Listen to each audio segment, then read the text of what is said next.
Welcome to big bang. This is Satish. ఎప్పుడెప్పుడా అని ఎదురు చూస్తున్న సమయం వచ్చేస్తోంది. మరో 5 రోజుల్లో ఈ సస్పెన్స్కు తెరపడనుంది. నువ్వా నేనా అన్న రీతిలో సాగిన ఏపీ ఎలక్షన్ రిజల్ట్స్ మరో 5 రోజుల్లో రాబోతున్నాయి. గెలుపుపై ఎవరికి వారు ధీమాగా ఉన్నారు. జూన్ 9న ప్రమాణ స్వీకారం అంటూ YSR Congress party date fix చేసుకోగా అధికార పార్టీకి 35 సీట్లు కూడా రావంటూ చంద్రబాబు జోస్యం చెప్పారు. మరోవైపు కౌంటింగ్ రోజు ఏర్పాట్లపై ఎవరికి వారు తమ ఏజెంట్లకు శిక్షణ ఇస్తున్నారు.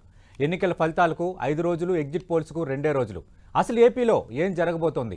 ఆంధ్రప్రదేశ్ ఎన్నికల ఫలితాలపై మనతో పాటు విశ్లేషించడానికి సిద్ధంగా ఉన్నారు ప్రముఖ విశ్లేషకులు ప్రొఫెసర్ కె నాగేశ్వర్ గారు. నాగేశ్వర్ గారు నమస్తే సార్. నాగేశ్వర్ గారు, ఎప్పుడూ లేనట్టుగా రైట్ అటు నేషనల్ కానీ ఇటు తెలంగాణలో ఎంపీ ఎలక్షన్స్ కానీ ఒక అంశం అయితే, బట్ ఆంధ్రప్రదేశ్లో ఎప్పుడూ లేనంత ఉత్కంఠ కనిపిస్తోంది. అంతకు ముందు జరిగిన ఎన్నికల్లో ఎవరు గెలుస్తారన్న దానిపై ఇతమితంగా ఒక 4 రోజులు 15 రోజుల ముందు ఒక అంచనాకు వచ్చేసిన, బట్ ఎప్పుడూ లేనట్టుగా ఆంధ్రప్రదేశ్లో ఇప్పుడు ఎవరు వస్తారన్న దానిపైన కొందరు బయటికి బాహటంగా కొన్ని ప్రకటనలు చేస్తున్నప్పటికీ లోలో ఉన్న కొన్ని అనుమానాలు వాళ్ళని తొలిచేస్తున్నాయి. మీకు మొత్తం ఇదంతా చూస్తున్నట్టు మీకేమనిపిస్తుంది సార్? అంటే ఫలితం ఎలా ఉంటుందో చెప్పలేని పరిస్థితికి రావటానికి కూడా కారణం చాలా స్ట్రాంగ్ ఫ్యాక్టర్స్ అటు ఇటు ఉండడం సార్. అల్టిమేట్గా అనుకుంటున్నంత నేరోగా ఉంటుంది ఆ కంటెస్ట్, లేదా ఏదో ఒక పార్టీకి క్లారిటీగా మెజారిటీ వస్తుందో చెప్పలేము. ఎందుకంటే మన దేశంలో ఓటు కౌంట్కు సీట్ కన్వర్షన్కు సంబంధం లేదు. ఎందుకంటే మనది first past post electoral system కనుక ఏ కాన్స్టిట్యున్సీ కాన్స్టిట్యున్సీలు, ఉదాహరణకు ఒక 30 కాన్స్టిట్యున్సీలో సుమారు 1000 ఓట్ల మేడతో పార్టీ గెలిచింది. ఇంకో కాన్స్టిట్యున్సీలో ఒక్క కాన్స్టిట్యున్సీలో 50,000 మేడతో ఇంకో పార్టీ గెలిచింది అనుకోండి.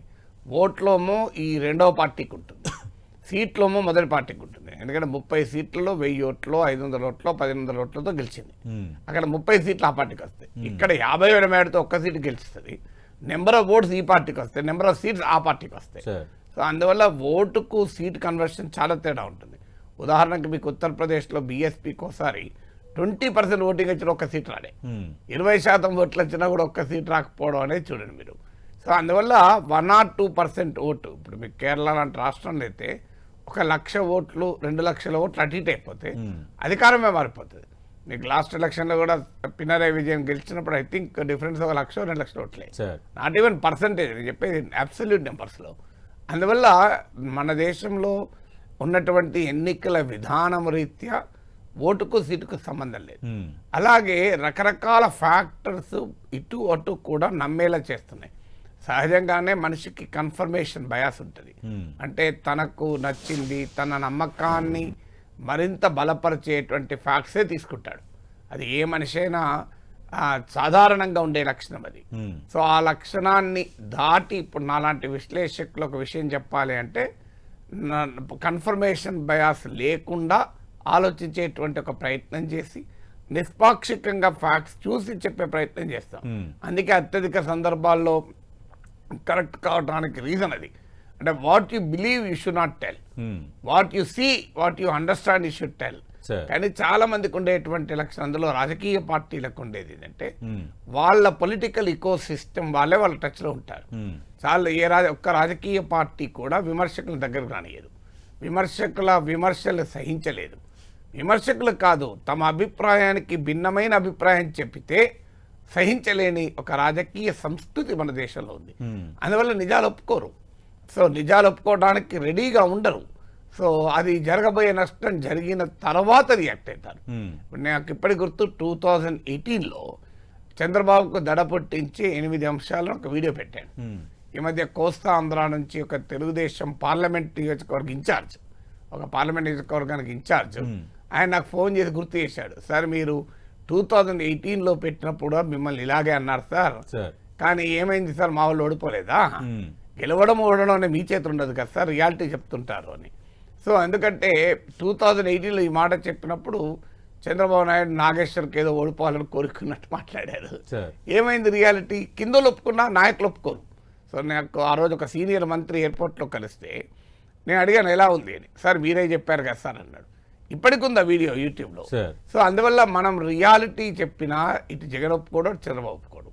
సో వాళ్ళందరూ వాళ్ళకు చుట్టూ ఉండేటువంటి వాళ్ళ అభిప్రాయాలకు నచ్చే వ్యక్తులు పెట్టుకుంటారు, వాళ్ళే చెప్పి వింటుంటారు. కేసీఆర్ విన్నాడు ఆ చివరి వరకు, కేసీఆర్ ఇల్లే కదా, సరే. నేను దుబ్బాక ఎన్నికకు ముందు ఈ యొక్క సందర్భంలో నన్ను ఏదో అంశం పైన మాట్లాడితే కేసీఆర్ ఫోన్లో చెప్పాను, సార్ బీజేపీ గణనీయంగా పెరుగుతోంది, మీకు సవాలుగా మారుతుంది. ప్రొఫెసర్ గారు బీజేపీ ఎక్కడండి, మీరు పడే ఉంటారు అన్నారు. ఓకే. ఏమైంది, దుబ్బాకలో ఓడిపోయింది, హుజరాబాద్లో ఓడిపోయింది, నానా బీభత్సమైంది. ఆఖరికి ఆ బీజేపీ సృష్టించిన దెబ్బే చివరికి కాంగ్రెస్కు ఉపయోగపడి బీఆర్ఎస్ పతనానికి కారణమైంది. సార్ సో అంత సీనియర్ రాజకీయవేత్త, రాజకీయాల్ని అపోషణ పట్టినటువంటి నాయకుడు కదా కేసీఆర్. సార్ అలాంటి నాయకుడు అంగీకరించాడు. సో ఎన్నికలకు ముందు ఎవరు చెప్పినా అంగీకరించారు నాయకులు. వాళ్ళకి ఏంటంటే selective exposure, selective perception, selective retention and communication థియరీలో 3 సిద్ధాంతాలు ఉంటాయి. సార్ అంటే తనకు నచ్చేవే చూస్తాడు, వింటాడు, తమకు నచ్చేవే నచ్చిన విధంగానే అర్థం చేసుకుంటాడు, తనకు నచ్చినవే గుర్తుంచుకుంటారు. సార్ ఇది ఒక పార్టీకి ఒక నాయకునికి కాదు, ఇది ఇరువైపులా ఉంటాయి. అలాంటప్పుడు ఇరువైపులా కూడా స్ట్రాంగ్ ఫ్యాక్టర్స్ ఉన్నప్పుడు, ఇరువైపులా కూడా స్ట్రాంగ్ ఫ్యాక్టర్స్, ఏ ఫ్యాక్టరు ఏది ఓటర్ల పైన అల్టిమేట్ ప్రభావం చూపిందో చెప్పలేం, కానీ ఇరువైపులా కూడా క్లెయిమ్స్ అండ్ కౌంటర్ క్లెయిమ్స్కు స్ట్రాంగ్ ఫ్యాక్టర్స్ అయితే ఉన్నాయి. అందువల్ల ఇందులో ఏ ఫ్యాక్టరు ఏది పనిచేసిందో తెలియక రాజకీయ పార్టీలు భయపడుతుంటారు. మీరు వైఎస్ఆర్ కాంగ్రెస్ పార్టీ నాయకులు ఆఫ్ ద రికార్డ్ అడగండి, సార్ మా నాయకుడు 150 అబో అంటున్నారు, కానీ సార్ ఎక్కడో కొట్టింది సార్, డెవలప్మెంట్ లేదన్న భావన గట్టిగానే ఉంది సార్, యూత్ మాకు వ్యతిరేకంగా ఉన్నారు సార్, ఈ అన్ఎంప్లాయ్మెంట్ కూడా బాగా సమయం ఏదో స్కీమ్లు ఇచ్చాం కానీ మాకు 1000-2000 రావడం కాదు కదా, నా బిడ్డకు జాబ్ వస్తలేదని ఫీలింగ్లో ఉన్నారు సార్. సో ఎక్కడ రూరల్ ఏరియాస్లో లబ్ధిదారులు ఓకే, కానీ ఏవో సార్ చంద్రబాబు నాయుడు కూడా పథకాలు ఇస్తానన్నాడు కదా అని అనుకుంటున్నారు సార్ అని వైసీపీ వాళ్ళు అంటారు ఆఫ్ ద రికార్డ్. మీరు టీడీపీ వాళ్ళని అడగండి ఆఫ్ ద రికార్డ్, మరి చంద్రబాబు నాయుడు చెప్తున్నాడు కానీ సార్ మీరు సార్ నిజమా సార్, మాకు ఏమో సార్ అనుమానం, ఏదో వైఎస్ఆర్ కాంగ్రెస్ పార్టీకి ఏ సామాజిక వర్గాలు అయితే 2019లో ఓటేసే వాళ్ళు మోరాలెస్ ఆ పార్టీతోనే ఉన్నారు కదా sir. So SC ST minority Reddy women factor కూడా చాలా పెద్ద ఎత్తున జగన్కు పడ్డది సార్. అసలు ఎక్కడ చూసినా ఉమెన్ పడ్డాయి. ఏమో సార్ మాకు అనుకూల సామాజిక వర్గాల్లో కూడా పేద మహిళలు అక్కడికి వచ్చారు, మళ్ళీ పథకాలకు ఇన్ఫ్లుయెన్స్ అయ్యారు సార్ అని టీడీపీ వాళ్ళు అంటున్నారు. అంటే నాయకులేమో తమకు అనుకూల అంశాలు చూస్తున్నారు, కింద శ్రేణులోమో దిగువ స్థాయిలో ఉన్న నాయకులేమో వాళ్ళకి అనుమానాలు ఉన్నాయి. నేను వైసీపీ నేతలు నాతో మాట్లాడతారు, టీడీపీ నేతలు మాట్లాడతారు, మీతో మాట్లాడతారు కదా, సో మనతో మాట్లాడకుండా ఏ పార్టీ వాళ్ళు ఉంటారు. సో మాట్లాడుతుంటే విచిత్రంగా ఉంది. మా నాయకుడి విశ్వాసము వాళ్ళ నాయకుడి విశ్వాసాన్ని కొట్టిపారేయడం లేదు. ఇప్పుడు మీరు వైసీపీ నాయకులు అడిగితే జగన్ విశ్వాసాన్ని వల్లే కొట్టిపారేసి మేము ఓడిపోతాం సార్ మా జగన్ ఎందుకు అంటున్నా అంటలేరు. మా జగన్ విశ్వాసం ఉంది, మాకు కూడా నమ్మకం అనిపిస్తుంది సార్, కానీ ఇక్కడో 151 కాకపోయినా కనీసం మాకు కొందరు 100 ఆఖరికి 100 దగ్గర వచ్చి పడిపోతా అనేది ఎక్కువ మంది చెప్పేది. అంటే తెలుగుదేశం వాళ్ళు ఏమంటున్నారు, ఏమో సార్ మాకే ఉన్నట్టు కనబడుతుంది అని. 120+ అంటున్నారు. అంటే 2 పార్టీలకు కూడా నమ్మకాలపైనే లెక్కలేసుకుంటున్నారు, లాజిక్ పైన కాదు. 2 పార్టీలు కూడా లాజిక్ కాదు చెప్పేది, పర్ఫెక్ట్ గా లాజిక్. ఇప్పుడు తెలంగాణలో మనకు లాజిక్ ఉండే, ఇంకో ఈ ఫ్యాక్టర్స్ క్లియర్ గా కేసీఆర్ కు వ్యతిరేకంగా పనిచేస్తున్నాయి, కాంగ్రెస్ గెలుస్తుంది అని క్లియర్ గా చెప్పగలిగాం. ఎందుకంటే అది బీఆర్ఎస్ ఒప్పుకోకపోవచ్చు బహిరంగంగా. నా గుర్తు తెలంగాణ ఎన్నికలకు ముందు కొంతమంది బీఆర్ఎస్ అగ్రనేతలు ఏమన్నారో తెలియదు, చాలా మంది నాయకులు ఒప్పుకున్నారు, సార్ మీరు చెప్పేది నిజమే కానీ మరి మేము అనలేం కదా సార్ అన్నారు. సో అందువల్ల క్లారిటీగా ఉన్నా కూడా తెలంగాణ ఎన్నికల ఫలితాలకు సంబంధించి నాకు బాగా గుర్తుంది సార్, అంటే మీరు ఇచ్చిన నెంబర్ కూడా టెంటేటివ్గా అదే వచ్చింది. ఎగ్జాక్ట్లీ 66 చెప్పాను నేను, 65 వచ్చాయి. మీకు అది ఇంకో ఆసక్తికరంగా చెప్తాను, నేను వాస్తవంగా 65 అనుకున్నాను. నాకు రేవంత్ రెడ్డి ఎన్నికల పోలింగ్ రోజు 4 o'clock ఫోన్ చేశారు, సార్ ఎలా జరుగుతుంది సార్ మీ అంచనా ఏంటి అని అడిగితే 65 వస్తాయి మీకు, 1 కామారెడ్డిలో కేసీఆర్ ఓడిపోతారు, మీరు ఓడిపోతారు, 2 జిహెచ్ఎంసీ ఏరియాలో మీకు సీట్లు రావు అని చెప్పాను. ఈ 3 చెప్పాను. సో ఎన్నికలు అయ్యాక సార్ ఎంత కరెక్ట్ గా చెప్పారు సార్ అన్నాడు. సో 3 అయితే మా ఇంట్లో మాట్లాడుకుంటూ 65 ఏదో రౌండ్ ఫిగర్ కదా, రౌండ్ ఫిగర్ చెప్పినట్టుంటే 66 అందామని చెప్పి 66 అన్నాను. ఓ ఫిగర్ అని 66 ± 3 అన్నాను. ఎగ్జాక్ట్లీ 65 వచ్చాయి. మీరు చూస్తే 42 ± 3 అన్నాను, బీఆర్ఎస్ కు 39 వచ్చాయి. సో ఎందుకు అంటే దానికి అప్పుడు నా గొప్పతనం కన్నా ఎక్కువ స్పష్టత ఉండే, ఇప్పటికి కూడా చెప్పచ్చు. కానీ సమస్య ఏంది, అప్పుడు చెప్పితే తెలంగాణలో ఎవరేమనలే, కాంగ్రెస్ 65 వస్తాయండి, కాంగ్రెస్ వాడు కావాలని చెప్తున్నాడు అని బీఆర్ఎస్ వాళ్ళు అనలే. సార్ ఏదో అంటున్నాడు, మరి నిజమే కావచ్చు. సార్ అనుభవంతో చెప్తున్నాడు. మునుగోడు కూడా 10,000 వస్తే కరెక్ట్గా చెప్పిండు. 2018లో మనకు 70 వస్తే కరెక్ట్గా అన్నాడు. మనకి ఇంక 88 వచ్చినాయి. సార్ చెప్పింది నిజమై ఉంటుంది అని అన్నారు తప్ప ఏమో నిజమే కావచ్చు, కాకూడదు అని ఆశిస్తున్నాం అన్నారు. కానీ ఎవరు ఈయన కాంగ్రెస్ మనిషి, రేవంత్ రెడ్డి మనిషి, కాంగ్రెస్ కమ్ముడు వేడి అల్లే. ఇప్పుడు అక్కడ ఉన్న చావేంటంటే ఆంధ్రప్రదేశ్లో నీవు నిజాయితీగా నమ్మింది చెప్తే చంద్రబాబు నాయుడుకు భయపడ్డాడో అమ్ముడుపోయాడు, లేదా జగన్మోహన్ రెడ్డి భయపడి అమ్ముడుపోయాడు. ఎందుకంటే అందరూ అమ్ముడుపోతారు నమ్మకంలో ఉన్నారు వాళ్ళు. సో అందరూ అమ్ముడుపోవడం తప్ప అక్కడ అమ్మకానికే సరుకు అనుకుంటున్నారు. సో సమాజంలో విలువలు ఉంటాయి, అసలు అభిప్రాయాలు ఉంటాయి, స్వతంత్రమైన స్థాయి ఉంటుందని నమ్మకం పోయింది ఆంధ్రప్రదేశ్లో రాజకీయ పార్టీలకు. ప్రతి ఒక్కరు కొనొచ్చు అనే కంక్లూజన్కి వచ్చారు, ప్రతి ఒక్కరు అమ్ముడుపోతారనే కంక్లూజన్కి వచ్చారు. సో అందువల్ల కూడా చెప్పేవారికి కూడా ధైర్యంగా చెప్పలేనటువంటి ఒక దుస్థితిని తీసుకొచ్చారు. ఇప్పుడు నిజంగా కూడా ఇప్పుడు చెప్తే ఏముంది తేడా? సపోజ్ ఇప్పుడు చెప్పాను అనుకోండి, నేను ఎలక్షన్లు మారుస్తానా, ఓటింగ్ ను మారుస్తానా, ఓటింగ్ ను ప్రభావితం చేస్తాను, అవకాశమే లేదు కదా. సో నేను ఈవెన్ కాంగ్రెస్ 66 వస్తే అనేది కూడా కౌంటింగ్ మీకు ఎగ్జిట్ పోల్స్ వచ్చారో చెప్పారు, ముందే చెప్పలేదు ఫిగర్. నేను ముందు ఫిగర్ చెప్పినా నేను ప్రశాంత్ కిషోర్ కాదు. ప్రొఫెసర్ కె నాగేశ్వర్ వైసీపీకి అనుకూలంగా ఎక్కువగా చెప్తున్నారు అని సోషల్ మీడియాలో కొందరు మీరందరూ ప్రస్తావించింది. ఎగ్జాంపుల్ చెప్పమన్నారు మీరు, ఎగ్జాంపుల్ చెప్పమనండి. జగన్ కు ఎందుకు టెన్షన్ పడుతోంది, ఇది వైసీపీకి అనుకూలమా సార్? సోషల్ మీడియా ఇలాంటివి నా వీడియో, ఇది యూట్యూబ్ ఛానల్. జగన్ కు టెన్షన్ ఎందుకు పడుతోంది, ఇది నా వీడియో. సో ఇలాంటి వీడియోలు ఒక 100 చూపెడతాను నేను.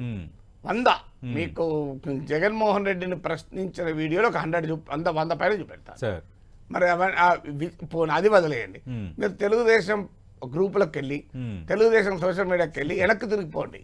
నా వీడియోలు ఎన్ని ఉంటాయో మీరే చూడండి. మరి నేను వైసీపీ అనుకుంటే నా వీడియోలు ఎందుకు వాళ్ళు పోస్ట్ చేస్తున్నారు? సో ఉదాహరణకి ఎయిడెడ్ విద్యా సంస్థల ఇష్యూ ఉంది, జగన్మోహన్ రెడ్డి ప్రభుత్వాన్ని ప్రశ్నిస్తూ పెట్టాను. సమస్య ఏంటంటే తెలుగుదేశం వారికి వారిలాగా నేను మాట్లాడాలి, అది అయ్యే పని కాదు కదా. వాళ్ళ బాధలు ఏంటంటే చంద్రబాబు నాయుడు ఇంద్రుడు చంద్రుడు ఏం చేయాలి, చంద్రబాబు నాయుడు మోడీని తిడతాడు ఒకరోజు, భార్యకు కూడా న్యాయం చేయలేని వాడు దేశానికి ఏం న్యాయం చేస్తాడు, నేను వెంటనే మోడీ దుర్మార్గుడు మోడీ అని తాళి బజావు. తర్వాత మళ్ళీ ఒక 5 ఏళ్ల తర్వాత చంద్రబాబు నాయుడు వచ్చి మోడీ విశ్వగురు, మోడీ వ్యక్తి కాదు శక్తి అంటాడు. నేను అవును మోడీ వ్యక్తి కాదు శక్తి అనాలి. లేదు చంద్రబాబు నాయుడు ఒకరోజు వచ్చి వాలంటీర్లు అక్రమ మహిళలు రవాణా చేస్తున్నారంటాడు, నేను వెంటనే వాలంటీర్లు అక్రమ మహిళలు రవాణా చేస్తున్నారు సతీష్, వీళ్ళ సంగతి తేల్చాలనాలి వెంటనే. మళ్ళీ ఒక నెల తర్వాత చంద్రబాబు నాయుడు వచ్చి వాలంటీర్లరా మీకు 5,000 కాదు నేను 10,000 ఇస్తానంటాడు, నేను వెంటనే వాలంటీర్లు చాలా గొప్ప అనాలి. అరే ఒక్కరోజేమో ఈ చట్టం చాలా గొప్పది, ల్యాండ్ టైటిలింగ్ యాక్ట్ కేశవ అసెంబ్లీలో మాట్లాడింది, ఇది రాజస్థాన్ ఉంది, ఆస్ట్రేలియాలో ఉంది, ఇది చాలా గొప్ప చట్టం అంటాడు. అప్పుడు నేను వెంటనే ల్యాండ్ టైటిలింగ్ యాక్ట్ చాలా గొప్ప చట్టం సతీష్ అన్నాడు. మళ్ళీ వెంటనే వచ్చి ఈ చట్టం తెచ్చి మీ ఆస్తులు తీసుకెళ్తున్నాడు జగన్ అంటాడు చంద్రబాబు, నేను వెంటనే ఆస్తులు తీసుకెళ్తున్నాడు అలా.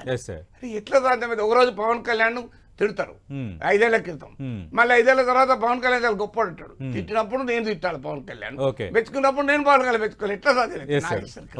నాగేశ్వర్ ఎప్పుడైనా ఒక స్టాండర్డ్ ఒపీనియన్ ఉంటుంది, ఈ రాజకీయ నాయకుల్లాగా అటు ఇటు మారడు కదా. నాగేశ్వర్ గారు, ఇక నిన్న చంద్రబాబు హైదరాబాద్ చేరుకున్నారు, కొందరు సన్నిహిత నేతలతో కలిసేటప్పుడు 35 సీట్లు కూడా దాటేటట్లేవు వైసీపీ అని ఒక కామెంట్ చేశారు. ఇటు వైఎస్ఆర్ కాంగ్రెస్ పార్టీ ముఖ్యమంత్రి స్వయంగా ప్రకటన చేశారు 150కి పైగా సీట్లు మళ్ళీ మాకు రాబోతున్నాయని. అది అవడానికి ఛాన్స్ ఉందా, ఇది అవడానికి ఛాన్స్ ఉందా, లేదంటే ప్రజలు ఆంధ్రప్రదేశ్ ప్రజలు ఏ వెర్డిక్ట్ ఇచ్చినా కూడా ఒక వన్ సైడెడ్గా ఇస్తారా, అంటే పర్ఫెక్ట్ నెంబర్ ఇస్తారా? పర్ఫెక్ట్ నెంబరే రావడానికి అవకాశం ఉంది, హంగ్ రాదు.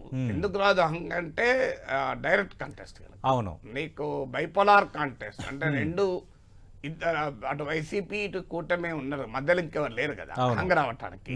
సో హంగ్ స్కోప్ అయితే ముచ్చట లేదు. అంటే ఈ నెంబర్స్ మరీ ఎంత తక్కువగా మరీ అంత ఎక్కువగా వచ్చే వాతావరణం. ఇంతకుముందే చెప్పినట్లు ఓటు పర్సంటేజ్ 1 or 2 ఉన్నా నువ్వా నేను అనే కాంటెస్ట్ లో సీట్ల సంఖ్య కూడా అదే నేరోలో ఉండాలని లేదు. సో అందువల్ల నేను మొదట్లోనే చెప్పినట్లు ఓట్లు సీట్ల కన్వర్షన్ మన దేశంలో చాలా తేడా ఉంటుంది. సో అందువల్ల ఒక 1% ఓట్ తేడా ఉంటే it can make a world of difference also. So అందువల్ల డెఫినెట్ అప్పుడు అదంతా ఎందుకంటే మీకు తెలంగాణ తీసుకోండి, 39% వచ్చిన కాంగ్రెస్ కు 65 సీట్లు వచ్చాయి విత్ సిపిఐ కలుపుకుంటే, 37% వచ్చిన పార్టీకి 39 సీట్లు వచ్చాయి.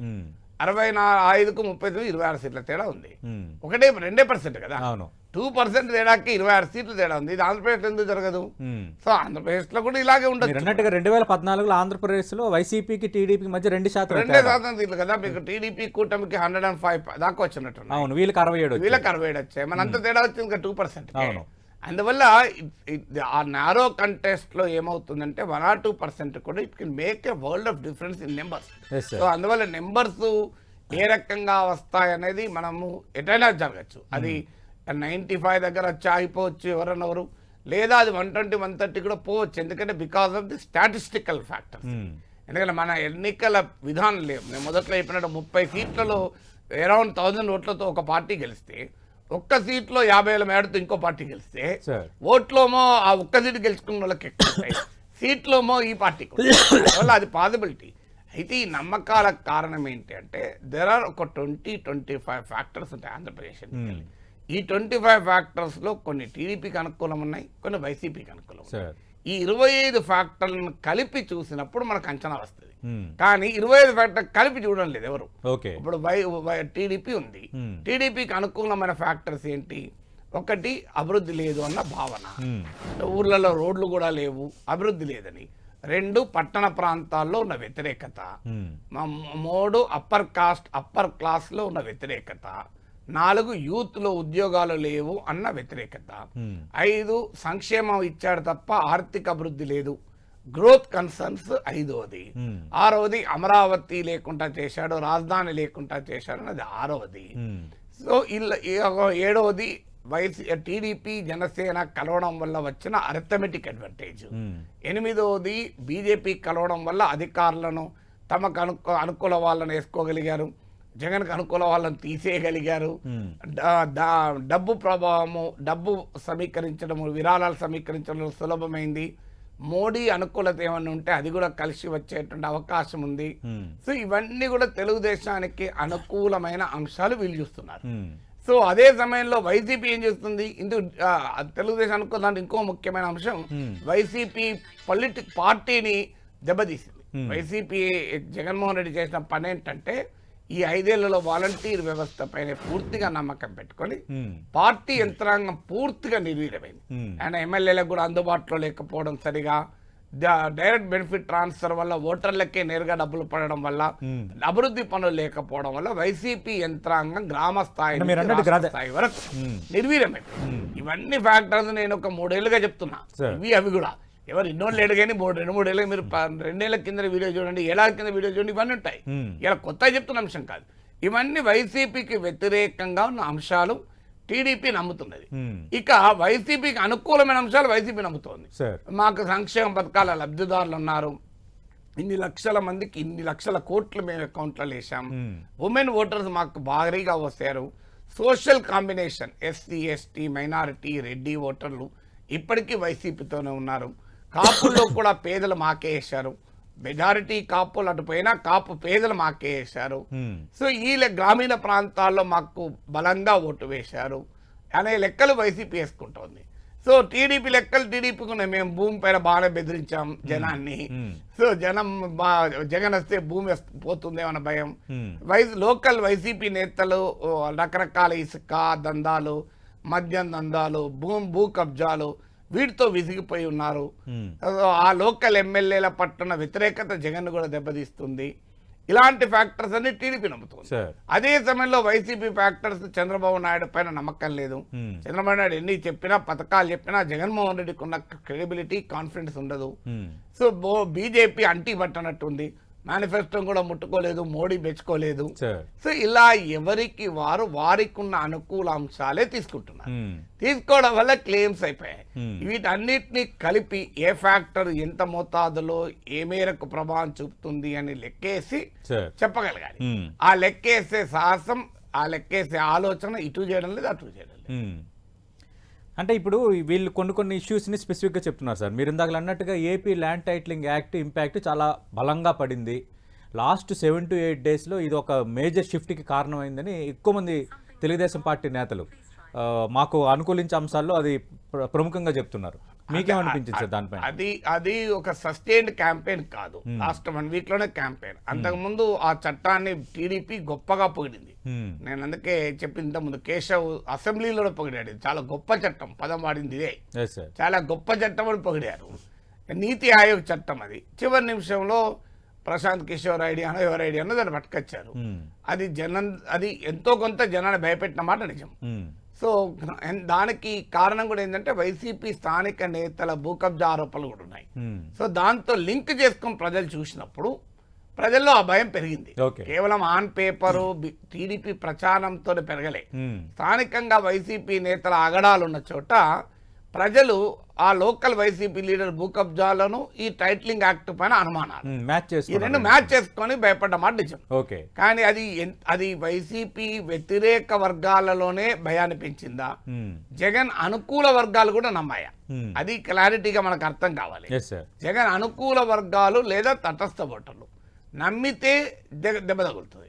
లేదు అది జనం ఆల్రెడీ జగన్ వ్యతిరేకించే వాళ్ళు ఇంకొద్దిగా వ్యతిరేకించడానికి ఉపయోగపడింది అనుకోండి, అది దానివల్ల ప్రయోజనం ఉండదు. అది సస్టైన్డ్ క్యాంపెయిన్ అయి ఉంటే మనకు ఇంకా ఎక్కువ ఇంపాక్ట్ ఉండేది. చివరి 1 వీక్లో అదొక ఎలక్టోరల్ అంశంగా తీసుకొచ్చారు. వైసీపీ నిజంగా చెప్పాలంటే దాన్ని ఎఫెక్టివ్గా కౌంటర్ చేయలే, అసలు చేసే అవకాశం ఉండి కూడా చేయలే. మీకు ఉదాహరణకు దీన్ని టీడీపీఏ పెట్టింది. ఇది మోడీ చట్టం, మోడీని దీన్ని రద్దు చేయమంటాడా అని జగన్ అడిగాడా? ఎందుకంటే మోడీని అడగలేని ఒక నిస్సహాయత కూడా వైసీపీకి ఉంది. సో అందువల్ల ఏ వైసీపీ నాయకుడు కూడా ఇది నరేంద్ర మోడీ చట్టం, మరి నరేంద్ర మోడీని రద్దు చేయమని చెప్పమనండి, లేదా నరేంద్ర మోడీ చెప్పండి మాకు సంబంధం లేదని అని అడిగారా? నాలాంటి వాడు అడిగాడు కానీ వైసీపీ అడగలే. కారణం ఏంటంటే మళ్ళీ బీజేపీని అడగలేని నిస్సహాయత. సో అందువల్ల ఆ చట్టం నిజంగానే జనం నమ్మితే జగన్ కు నష్టం జరగడం ఖాయం. అది నమ్మారా లేదా? నమ్మితే ఏ వర్గం నమ్మింది? ఆల్రెడీ నిన్ను నమ్మే వాళ్ళు మళ్ళీ నమ్మారు, ఏం లాభం? సరైన స్థితిలో కౌంటర్ అయితే చేయలేదని వైఎస్ఆర్ కాంగ్రెస్ పార్టీలో కూడా మెజార్టీ అభిప్రాయం ఉంది. నిజమే అది కదా సార్. అప్పటికే జగన్మోహన్ రెడ్డిలో అలసట కనబడ్డది.